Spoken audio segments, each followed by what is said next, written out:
Hi friends, good evening అండి. నేనైతే ఈరోజు వాటర్ మిలన్ అయితే తీసుకొచ్చానండి. ఇదిగోండి, చాలా బాగుందండి. టేస్టీగాను స్వీట్గా ఉంది. బాడీకి కూడా మంచిది. నెక్స్ట్ శనక్కాయలండి. ఇదిగోండి, శనక్కాయలు కూడా తీసుకొచ్చానండి.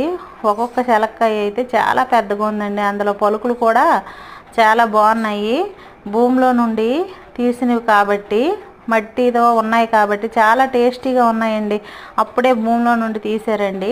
తీసుకొచ్చి మార్కెట్లో అయితే అమ్ముతున్నారు. చాలా బాగున్నాయండి. తింటుంటే అయితే చాలా టేస్టీగా ఇంకా తినాలి అని అనిపిస్తుందండి.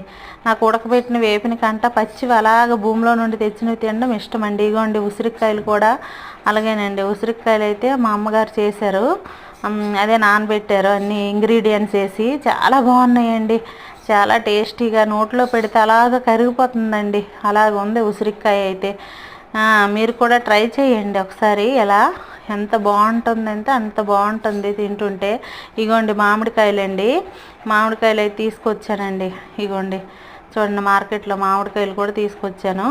దాన్ని ఏంటంటే ముక్కలుగా అంటే తొక్క తీసి ఇగోండి ముక్కలు లాగా బెల్లము తేనండి ఈ రెండు వేసి కలిపి నానబెట్టామండి. నైట్ అంతా ఉన్నాయి. మార్నింగ్ అయితే తింటుంటే చాలా బాగున్నదండి.